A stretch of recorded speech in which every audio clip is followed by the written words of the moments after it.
Приветствую всех на канале, меня зовут Наталья, и сегодня я хочу вам показать, как можно использовать отдельные части лепнины для декора елочных игрушек. Я сегодня покажу, как делать лепнину, как ее вырезать, чем красить и, конечно же, как делать декор.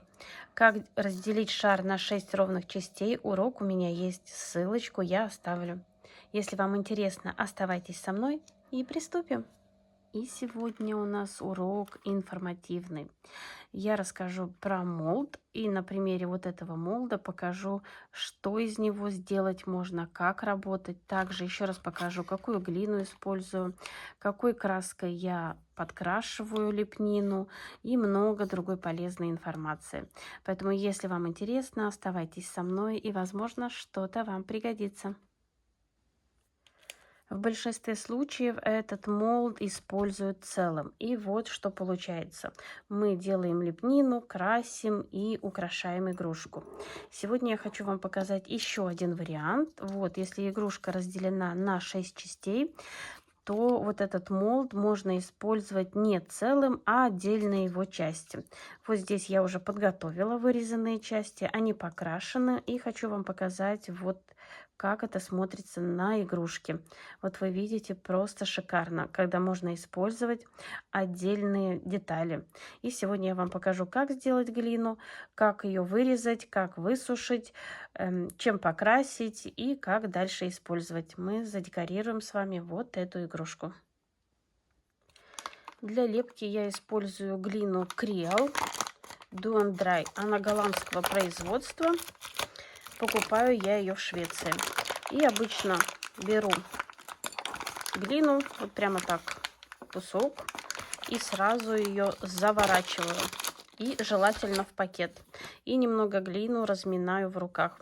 Специально сегодня не буду останавливать камеру, чтобы вы видели, как я это делаю. И сейчас беру и заполняю. Очень легко заполняется. Вот прямо пальчиками все вот так, кусочками все это заполняю.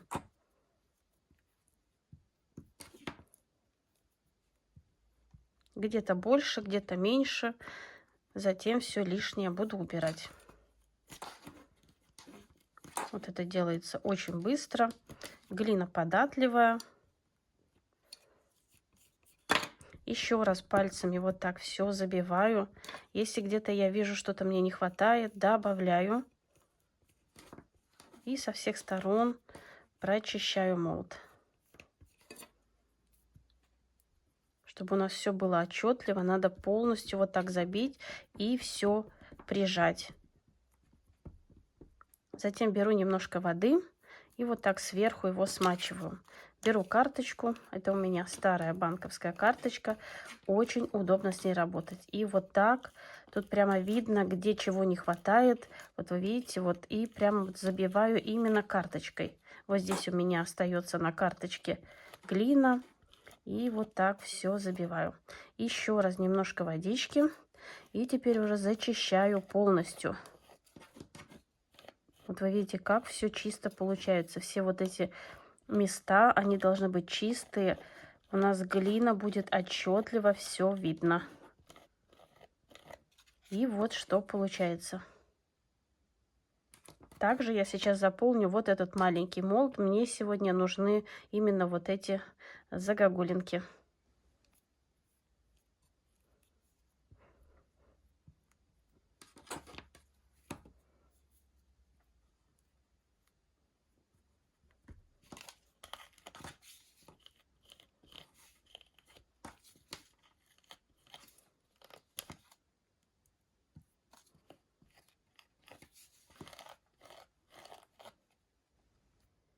Некоторая лепнина с молда вытаскивается сразу, но в данном случае я помещу в холодильник, можно в морозилку, чтобы немного глина закрепилась, затем я ее буду вырезать. Именно для этого мне надо.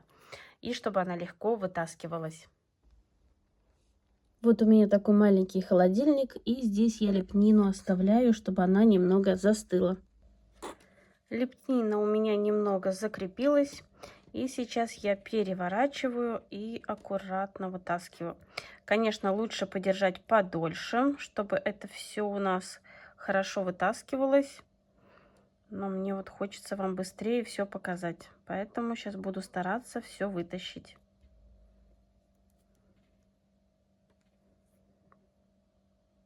Когда это подморозится, все это очень легко вытаскивается. Так аккуратненько пальчиками. Главное не отпустить молд назад, чтобы все это не приплюснулось. Один есть. И вот эти, они хорошо вытаскиваются. Есть. И еще один.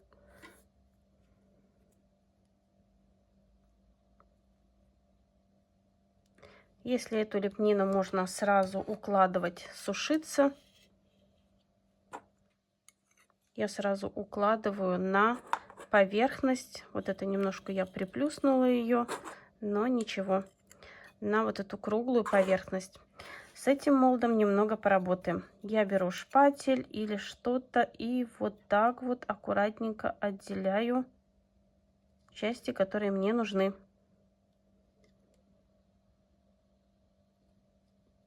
Тут надо работать очень аккуратно, чтобы не повредить лепнину.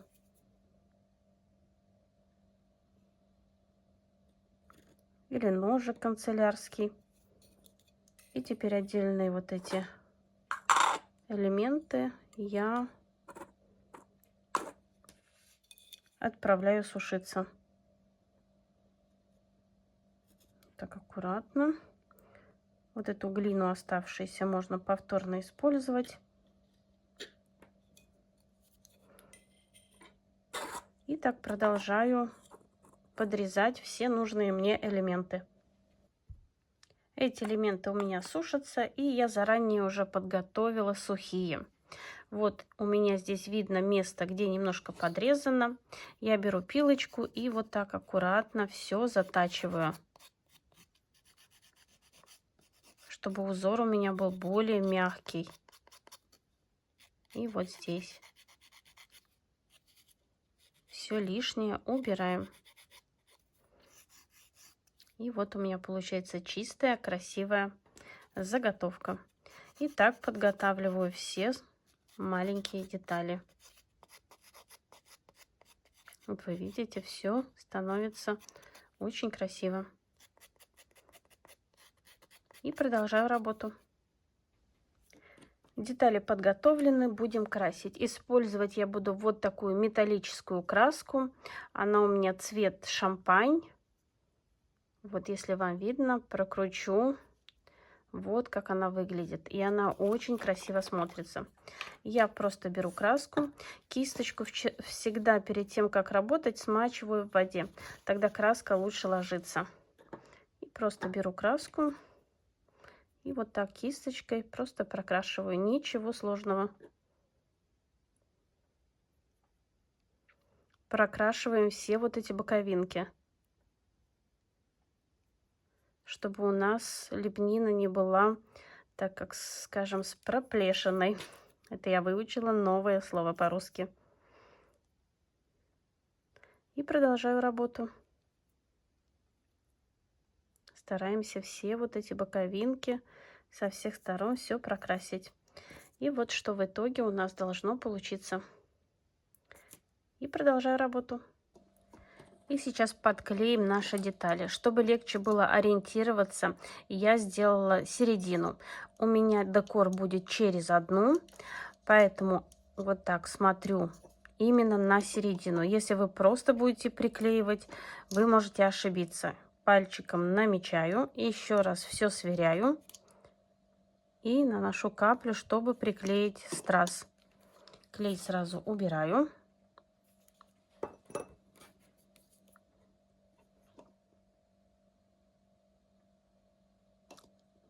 И вот у меня середина.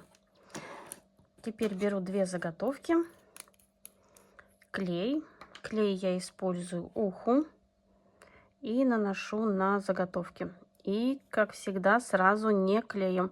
Даем клею немножко закрепиться, чтобы у нас он не пополз. Я достаточно много наношу. И при этом, когда я подклеиваю, у меня нигде клея нету. И оставляю на секунд 10. Укладываю лепнину так, чтобы мне было удобно ее схватить. Вот я ее схватила. Обычно я держу в руке. И вот так все прижала. Чуть-чуть уложила. Совсем не прижимаем, чтобы у нас клей не вылез. Одна сторона. Так, и сразу вторая. Вот я ее схватила. Беру игрушку. Вот видите, у меня даже руки дрожат. Все должно быть аккуратно. И укладываю. Поправляю, если надо. И даю закрепиться. Оставляю на секунд 10 еще, и только затем я прижму. Если вдруг вы приклеили и у вас что-то потекло, вот как у меня в этом случае, берем мокрую салфетку проспиртованную и все зачищаем. На покраске это все можно сделать, пока не загустело. И вот все у меня чисто. И теперь можно по новой все подклеить. И все же, если капельки клея есть, берем салфетку, вот так наматываем край пинцета и все подчищаем. Вот так можно подлезть к любому месту. И все чистим. Сегодня я вам показала, как можно использовать отдельные детали от лепнины. И вот такая игрушка симпатичная у меня получилась. Надеюсь, урок вам понравился, был полезен и вы узнали что-то новое. Если это так, не забывайте ставить пальчик вверх, мне будет очень приятно. А также подписывайтесь на канал, нажимайте колокольчик, чтобы не пропустить самое интересное. А впереди еще очень много интересных уроков. Творческих успехов вам и до скорой встречи. Пока-пока.